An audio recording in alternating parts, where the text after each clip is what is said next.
शीतल राजपूत। पिछले महीने महाराष्ट्र में गौ हत्या पर प्रतिबंध लगाया गया। अब महाराष्ट्र सरकार दूसरे पशुओं के मांस पर भी बैन लगाने की तैयारी में है। ये जानकारी सोमवार को खुद बॉम्बे हाईकोर्ट में सरकार के महाधिवक्ता ने कोर्ट को दी है।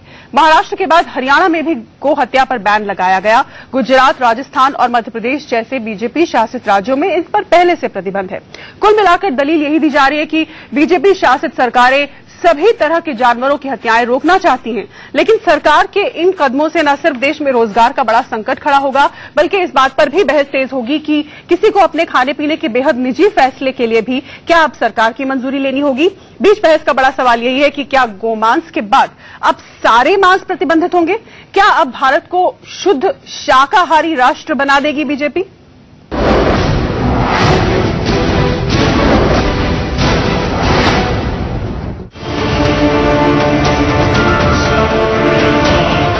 अभी पिछले महीने महाराष्ट्र सरकार ने गोमांस पर बैन लगाया था। इस पर विवाद की आंच ठंडी भी नहीं पड़ी थी कि महाराष्ट्र सरकार ने इसी विवाद में नया अध्याय जोड़ने की वकालत करते हुए नए किस्म की बहस को जन्म दे दिया। दरअसल सोमवार को बॉम्बे हाईकोर्ट में गोमांस पर पाबंदी लगाने के मामले पर सुनवाई चल रही थी।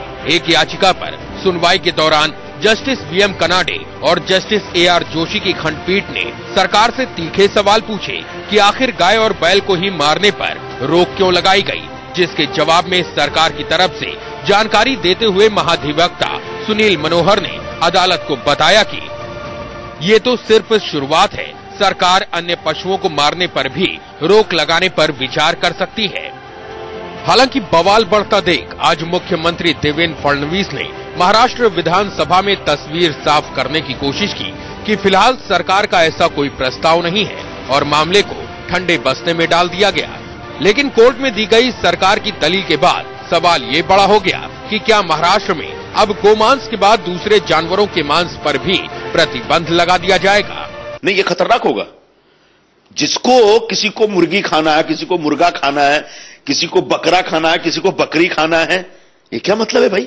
मैं कोई नॉन वेजिटेरियन खाने पीने का प्रचारक नहीं हूं, लेकिन इस देश में एक सभी के पास आजादी है, किसको क्या खाना है क्या नहीं खाना है, इस प्रकार की आजादी, इस प्रकार की व्यवस्था संविधान ने कर रखी है। और ऐसे मामलों में सरकार नियम कानून और कायदा बनाए, ये मेरे ख्याल से बहुत ही शर्मनाक बात। पिछले महीने ही महाराष्ट्र की बीजेपी सरकार ने मवेशी संरक्षण अधिनियम की धारा 5D में परिवर्तन किया था, जिसके तहत बैल, बछड़े और गायों के मांस को रखना तक अपराध के दायरे में लाया गया। यहाँ तक कि अगर महाराष्ट्र के बाहर से भी गोमांस आता है तब भी इसे अपराध माना जाएगा, जिसके बाद बॉलीवुड से लेकर सियासी गलियारे तक काफी हो हल्ला मचा। अभी सोमवार को ही इस फैसले का विरोध करते हुए सुप्रीम कोर्ट के पूर्व जस्टिस मार्कंडेय काटजू ने भी ब्लॉग लिख दिया कि मैं गौमांस खा चुका हूं और मौका मिलेगा तो फिर खाऊंगा। गौ हत्या पर बैन की मांग सिर्फ राजनीतिक है। दुनिया में ज्यादातर लोग गौमांस खाते हैं, तो क्या वे सभी पापी हैं? मुझे गौमांस खाने में कुछ भी गलत नहीं दिखता।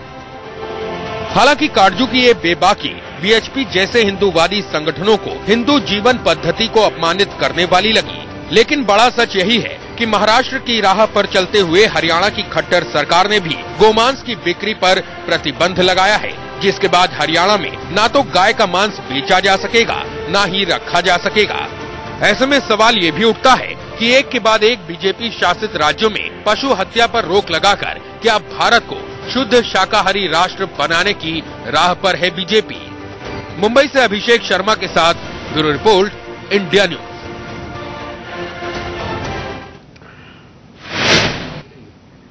तो बड़ा सवाल यही कि क्या बीजेपी भारत को शुद्ध शाकाहारी राष्ट्र बनाना चाहती है? शाकाहारी होना कोई गलत बात नहीं, लेकिन क्या कोई इंसान खाए, कोई मांस खाए या ना खाए या शाकाहारी भोजन खाए, ये उसकी निजी चॉइस होनी चाहिए। हमारे साथ इस पर बहस करने के लिए खास मेहमान जुड़ चुके हैं। हमारे साथ बीजेपी के प्रवक्ता शाइना एनसी मुंबई से जुड़ी हुई हैं। हमारे साथ कांग्रेस के प्रवक्ता मुकेश नायक भोपाल से जुड़े हुए हैं। स्वामी चक्रपाणी, अध्यक्ष संत महासभा, हमारे साथ जुड़े हुए हैं। मौलाना अब्दुल हामिद नौमानी, जमीयत उलेमा हिंद के, हमारे साथ स्टूडियो में जुड़े हुए हैं। शाइना, क्या आप मुझे सुन पा रही हैं?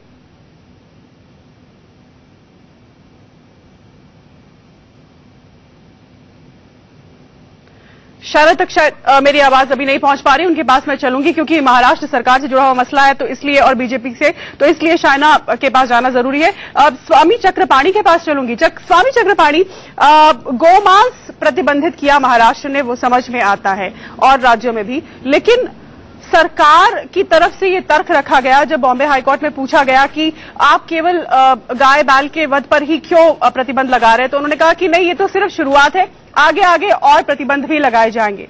तो सवाल ये उठता है कि क्या इस राष्ट्र को क्या बनाना चाहती है? शुद्ध शाकाहारी बनाना चाहती है बीजेपी, या ये किस तरह की पहल है?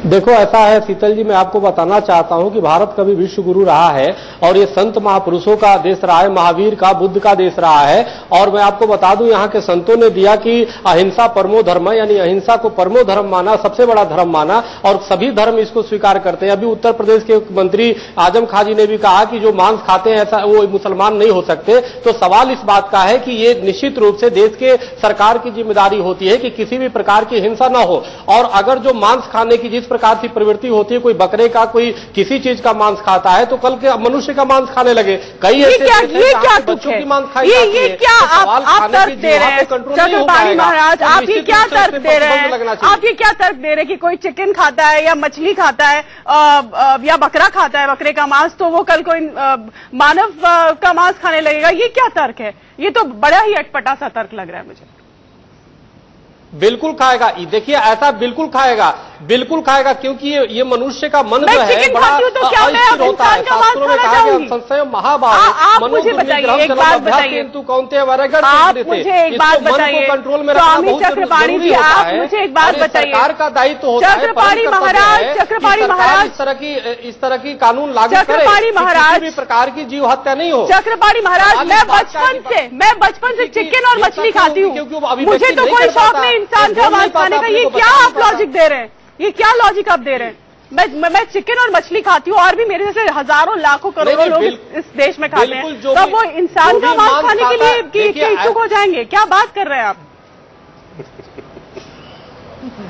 देखिए, किसी भी प्राणी का कोई भी मांस खाता है सबसे बड़ा कायरता और पाप करता है, महापाप करता है। और उस पाप को निश्चित रूप से सरकार का जिम्मेदारी होती है कि उस देश में इस तरह की पाप न होने पाए, क्योंकि जो जीव जंतु बेचारे बोल नहीं पाते उसको जो है खाते। कबीरदास जी ने इसी पे कहा कि बकरी पाती खात है ताकि खींची खाल, आज जो नर बकरी खात है ताकि कौन हवाल। सवाल इस बात का है कि जो बेचारी बकरी खाती, घास खाती है, पत्ते खाती, उसकी मांस मनुष्य खींच लेता है, लेकिन जो मांस खाता है बकरे का, उसकी क्या किया जाए? तो सवाल इस बात का है कि निश्चित रूप से कंट्रोल करना चाहिए, और सरकार को हम धन्यवाद देंगे अगर ऐसी तरह से कानून लागू करती है। तो धर्मगुरु उसका समर्थन मौलाना साहब से इस पर दे सकता है कि आप मौलाना साहब आप पर इससे एक रिएक्शन लूंगी, और फिर मैं शाइना के पास चलूंगी क्योंकि बीजेपी और महाराष्ट्र सरकार से जुड़ा हुआ मसला है। मौलाना साहब, देखिए, स्वामी चक्रपाणी जो कह रहे हैं यह उनकी व्यक्तिगत राय हो सकती है। देखिए, ये मेरे पास जो है मनुस्मृति है,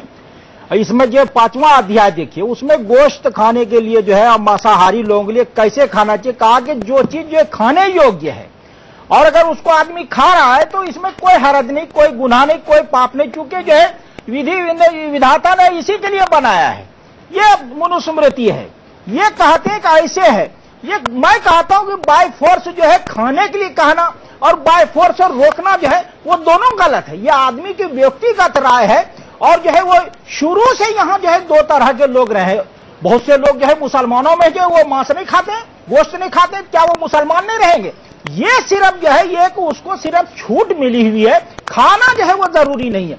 अगर आप जो है कानूनन जो है वो प्रतिबंध लगाते हैं तो उसमें जो है दवाइयों का मामला है, और जो है बहुत सारे जो है वो सनत है, उद्योग वगैरह का मामला है, बहुत सारी चीजें हैं। और जो है जो 5 साल पहले जो है वो दूध देना जो जानवर जो बंद कर देता है मरने से पहले, वो कौन पालेगा उसको? और जो है वो इससे जो है 31,000 जो है वो करोड़ रुपए का जो वो घाटा होने वाला है। और बहुत सारी चीजें, लोगों को प्रोटीन वगैरह की जरूरत है, कोल्हापुरी जो है वो चप्पल वगैरह की जरूरत है, जिसकी तारीफ जो नरेंद्र मोदी जो है विदेशों में जाके करते हैं। तो ये सारी चीजें हैं, ये इन चीजों पे कौन देखेगा? अभी लोगों को जो है किसानों को जरूरत पड़ती कि हम जो है फला जानवर बेच के जो है बीज खरीदें, खाद खरीदें, खेती करें, तो वो कौन लेगा उसको? और अगर ये है तो क्या वो सारे लोग जो है वो बीजेपी वालों या आरएसएस वालों के यहाँ जो है वो जानवर लेके जाएंगे, या इन्होंने कोई गौशाला जो बनाया है? ठीक है, ठीक है, मैं चलती हूँ शायना के पास। शायना एनसी हमारे साथ अब जुड़ चुकी है। शायना, बड़ा ही चौंकाने वाला ये तर्क महाराष्ट्र सरकार की ओर से रखा गया जब कोर्ट ने उनसे पूछा कि सिर्फ गाय और बैल के वध पर ही प्रतिबंध क्यों, बाकी जानवर क्यों नहीं। तो महाधिवक्ता सरकार की तरफ से जो है वो कहते हैं कि आप इंतजार कीजिए, अभी और भी बाकी हैं। यानी पूरी तरह से पूर्ण शाकाहारी सरकार बनाना चाहती है इस देश को। शाकाहारी होना कोई गलत बात नहीं, अच्छी बात है, लेकिन ये तो अपना व्यक्तिगत निर्णय है ना कि आप चिकन खाएं या प्योर वेजिटेरियन बने। देखिए, कोई षड्यंत्र जो कोई रचाना चाहते हैं तो ऐसे ही कहें कि हम पाबंदी के लिए यहाँ संघर्ष कर रहे हैं। मुद्दा ये है कि महाराष्ट्र सरकार ने पिछली बार 1995 में ये मुद्दा उठाया जहां हमने कहा कि बैन होना चाहिए काउ स्लॉटर के ऊपर। तब प्रेसिडेंट ने 1996 में हमें अप्रूवल नहीं दिया। अभी जो लेजिस्लेचर में एक कॉन्स्टिट्यूशनल प्रोविजन है जिसके आधार पे हमने कहा कि किस ढंग से गौ माता यानी कि गाय की सुरक्षा करनी चाहिए, जो एक एनिमल राइट्स की दृष्टि से देख रहे हैं। वहां ये क्या मुद्दा उठा कि हम खाएं या न खाएं या प्रोटीन कंज्यूम करें या न करें। मुद्दा ये है कि जब चर्चा हुआ आज कोर्ट में, प्लीज मुझे सुन लीजिए। नहीं, मेरा इस पर विवाद इसलिए उठ रहा है शायना, क्योंकि सरकार का दोहरा यहाँ पे रवैया नजर आ रहा है। कोर्ट में वो कुछ कहती है और सीएम अलग से क्लैरिफिकेशन और देते हैं। कोर्ट में महाधिवक्ता कहते हैं कि आप इंतजार कीजिए, अभी बाकी बात पर भी प्रतिबंध लगेगा। शीतल, ये गोवा सरकार के आप एक सेकेंड सुन लेते हैं। एक सेकेंड, आप रेफरेंस टू कॉन्टेक्स्ट नहीं देख रहे हैं। जहां जज पूछता है कि जो आप एनिमल राइट की प्रोटेक्शन की बात कर रहे हैं तो सिर्फ गाय तक सीमित क्यों है, तब मिस्टर मनोहर ने उनके उत्तर में कहा कि फिलहाल हमने गाय, बुल्स और बुलक्स की बात की है। जो ऐसे हमारे सामने एक मुद्दा उठे या एक परिस्थिति उठे तो उसके बारे में कंसिडरेशन हो सकता है, लेकिन इसका मतलब नहीं है कि महाराष्ट्र सरकार कोई भी अन्य पशु के बारे में सोच रहा है। गाय को लेके बहुत सारे ऐसे ऐतिहासिक मुद्दे भी जुटे हैं और गाय की जो उपयोगिता है उसके बारे में आपको पता है। एक ढंग से काउ यूरिन हो, काउ मिल्क हो, काउ डंग हो, काउ से जो आयुर्वेद के बेनिफिट्स हो। आज विश्व भर में हम वीगन होने की बात कर रहे हैं, आयुर्वेद की चर्चा हो रही है। दूसरे तरफ गाय की एक तरफ आप पूजा करते हैं और दूसरे प्रतिबंध है, आप उसको मारने वाले हैं। 1976 से प्रतिबंध। चलिए हम मुकेश नायक के पास चलते हैं। मुकेश नायक जी, ये जो तर्क है, ये जो लॉजिक दिया महाराष्ट्र सरकार ने, जो आर्ग्यूमेंट पेश किया कोर्ट में कि ये सिर्फ शुरुआत है, महज शुरुआत है और आगे आगे और जानवर भी इसके दायरे में लाए जाएंगे, इस पर आपकी प्रतिक्रिया? ये षड्यंत्र है। देखिए, बिल्कुल ये ढोंग है, बिल्कुल ये ढोंग है। भारतवर्ष में एक महीने में 30 लाख भैंसें काटी जा रही हैं। 1 लाख भैंस प्रतिदिन भारत में काटी जाती है। और जहां तक गौवध का प्रश्न है, भारत के बहुत सारे प्रांत ऐसे हैं जहां गौवध पर प्रतिबंध है। हमारे मध्य प्रदेश में गाय नहीं काटी जाती, लेकिन बकरी है, मुर्गे हैं, दूसरा जो मांस है उसका उपयोग आदमी करता है। देखिए, मांस निर्यात पर प्रतिबंध की अगर ये बात करे सरकार तो जचती है, क्योंकि 163% मांस निर्यात बढ़ा है मोदी जी के शासन में। 163% मांस निर्यात बढ़ा है। लगभग 90,000 करोड़ का व्यापार केवल मांस निर्यात से मोदी जी की सरकार कर रही है। पंजाब में 2.5 लाख भैंस, राजस्थान टोंक में 2.5 लाख भैंस प्रतिमाह, पश्चिम यूपी अलीगढ़ में 8 लाख भैंस, हुर्जा यूपी में 2 लाख भैंस, हापुड़ में 2.5 लाख भैंस, गाजियाबाद में 2 लाख भैंस, मेरठ में 3 लाख भैंस प्रतिमाह और महाराष्ट्र में 6 लाख भैंस प्रतिमाह और कानपुर में 3 लाख। इस तरह से लगभग 30 लाख भैंस एक महीने में भारतवर्ष में काटी जाती है।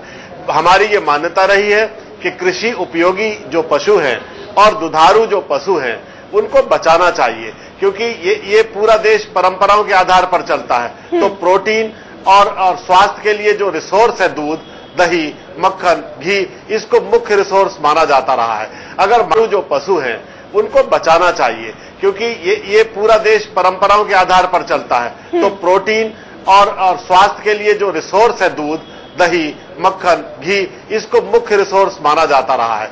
अगर मांस निर्यात पर प्रतिबंध लगेगा तो हमारे पशु लंबे समय तक भारत में चलेंगे। मैं इस पे बहस में नहीं जाना चाहता कि कौन खाए कौन नहीं खाए, जिसको खाना है वो खाएगा, लेकिन अपने देश में अगर उपयोग हो इसका, एक बात तो जचती है।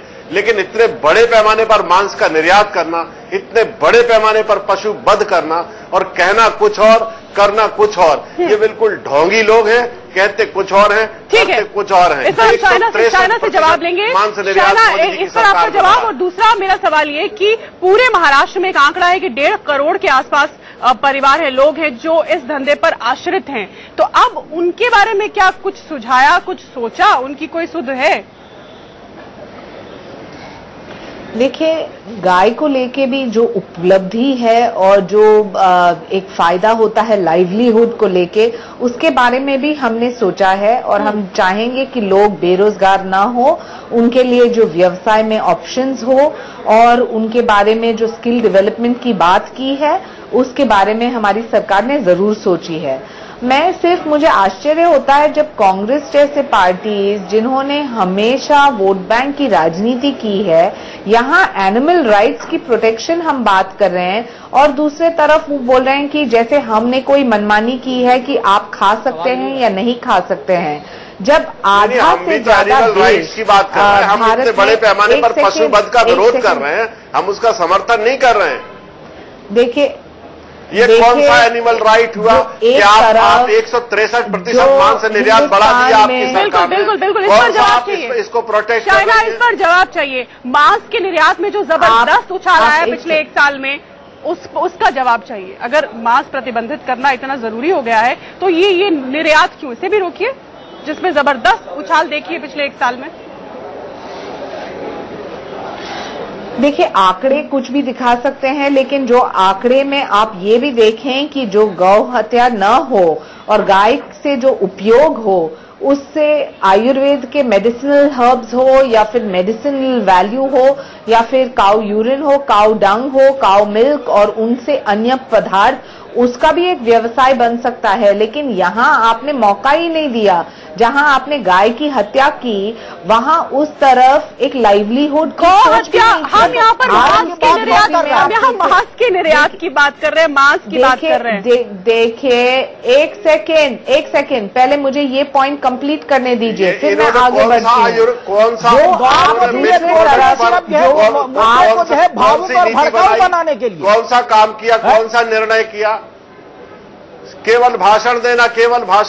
नहीं, गांव का मुद्दा तो भड़काऊ और भावुक बनाने के लिए है। बात तो हो रही है जो है मांस निर्यात की, जो है इतने बड़े पैमाने पर जो है निर्यात जो हो रहा है। इस पर हम स्वामी चक्रपाणी के पास भी चलते हैं। स्वामी चक्रपाणी, मुद्दा जो तमाम लोग उठा रहे हैं कि ठीक है, आप शाकाहारी बनाना चाहते हैं सबको, आप तमाम तरह के मांस को प्रतिबंधित करना चाहते हैं, तो फिर मांस के निर्यात में पिछले 1 साल में जब से मोदी सरकार आई है, इतना भारी उछाल क्यों है? आप निर्यात पर क्यों नहीं लगाम लगाते? देश में तो प्रतिबंध आप लगाना चाह रहे हैं। जी बिल्कुल शीतल जी, इस बात से हम सहमत हैं और इसके हम लोगों ने काफी विरोध भी किया है कि जिस प्रकार से मांस का निर्यात बढ़ा है वो बहुत ही दुर्भाग्यपूर्ण है, नहीं करना चाहिए। मैंने पहले ही कहा कि अगर जो महाराष्ट्र की सरकार ने ऐसा कहा है तो बिल्कुल धन्यवाद के पात्र है। और जहां तक बात है, देखिए, कोई अब टीवी पे बोलता है कि जी गौ मांस हम खाते हैं, उससे कुछ नहीं होता, अभी ये काटजू जी कर रहे हैं। देखो, पिछले दिनों विदेशों में सर्वे हुआ था कि जो गौ मांस खाता है उसको मैड काउ नामक बीमारी होती है, वो पागल होकर के मर जाता है। आप देखो, अगर काटजू जी ने गौ मांस खाया, आप देखो पिछले दिनों इनकी कैसी मनोदशा है कि उल जुलूल बयान देते जा रहे हैं। तो निश्चित रूप से आज मुझे उत्तर मिल गया कि ये गौ मांस खाने का ही परिणाम था कि उल जुलूल काफी दिनों से बयान देते जा रहे हैं। दूसरी बात जहां तक हमारे मित्र नोमानी जी ने कहा कि मनुस्मृति में इस प्रकार से लिखा है, तो पहली बात मैं बता दूं, कहीं कुछ इस तरह के नहीं लिखा है। और दूसरी बात एक बताना चाहता हूं कि मैं इनको, चूंकि ये भाई विरोध नहीं कर सकते, चूंकि बकरीद के दिन ये भी बकरे खाते हैं, लेकिन सवाल इस बात का है कि वो बकरे ने त्याग किया था, ये हिस्ट्री जानते हैं। वो बकरे आकर के इनके महापुरुष को जान बचाया था और ये परंपरा आगे की बकरे की बलिदानी दिया जाने लगा। और आज लाखों करोड़ों अरबों की संख्या में बकरीद के दिन बकरे कटते हैं, तो सवाल एक ऐसी परंपरा, एक ऐसी गलत परंपरा बैठ गई जिसमें अनेक जीवों की हत्या होती है, अनेक बकरों की हत्या होती है। सवाल इसमें अगर विद्वान मुस्लिम धर्मगुरु बैठे, अगर मानी जी मैं बोल लूं उसके बाद बोलिएगा, अगर विद्वान अगर मुस्लिम धर्मगुरु ही बैठे, अगर मुस्लिम धर्मगुरु ही विद्वान बैठे, तो निश्चित रूप से आप ये समझिए स्वामी चक्रपाणी यहाँ पर धर्म की बात कहाँ वाला मुसलमान नहीं हो सकता। और कुरान में हमारे यहाँ कुरान में स्पष्ट रूप से कुरान में है, स्पष्ट रूप से लिखा है कि बकरे ने स्वामी चक्रपाणी हजारों करोड़ का जो व्यापार है, हजारों करोड़ का जो कारोबार है, इसमें जो लाभ ले रहा है वो गैर मुसलमान भी है। मानी जी पूरी प्रमाण है कि किस प्रकार से बकरे ने हजारों करोड़ के इस धंधे में लाभ लेने वाला गैर मुसलमान भी है, उसके बावजूद भी जो है इसको आप धर्म से क्यों जोड़ रहे हैं? किसी भी कीमत पे जीव हत्या नहीं होनी चाहिए, और कोई भी धर्म और मजहब जो शांति का संदेश देने का काम करता है वो नहीं कहेगा कि जी किसी भी प्रकार की जीव हत्या करो। अहिंसा परमो धर्म, अहिंसा से बड़ा धर्म कुछ नहीं हो सकता। जी जी देखिए, ये जो स्वामी जी कह रहे हैं ये तो कोई ऐसी चीज नहीं है जो कि आदमी मार्केट में नहीं है अवेलेबल। ये 5वां अध्याय जो है ये पूरा उसी पर है कि क्या खाना चाहिए, नहीं खाना चाहिए, जो है किस चीज का मांस खाना चाहिए, किसका नहीं खाना चाहिए। ये गांव के मुद्दे को आप बताइए, क्या बकरे ने आकर के महापुरुष की जान नहीं बचाई थी? जो बकरीद मनाई जाती है, जो बकरीद मनाई जाती है, स्वामी जी जान बचाने का धरती से बकरे को समाप्त करने का प्रण जो है जू घर में जो है सवाल इस बात का है कि बकरे ने जान बचा करके, उस बकरे ने महापुरुष की जान बचा के इतनी बड़ी गलती मोल ले ली कि आपने प्रण कर लिया कि इस पृथ्वी से बकरे को हटा लेंगे, जीव जंतुओं को हटा लेंगे। आपको ये पता होना चाहिए जहां से मांसाहार के, जहां से इस्लाम की उत्पत्ति, वहां पे करोड़ के व्यापार में जो भागीदारी इसमें गैर मुसलमानों की है, उस पर मुझे जवाब दीजिए। झूठ है ना, उस पर मुझे जवाब दीजिए।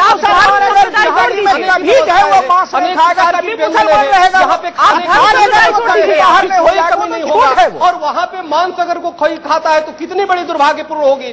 तो निश्चित रूप से दुर्भाग्यपूर्ण है। ये देश बुद्ध का देश है, महावीर का देश है, राम का देश है, कृष्ण का देश है। यहाँ पे किसी सरकार को भी समझाइए कि निर्यात भी बंद करेगी और राम भी कहना चाहिए। जी चलिए क्लोजिंग कमेंट हम शायना से ले लेते हैं क्योंकि हमारे पास वक्त खत्म हो रहा है। शायना,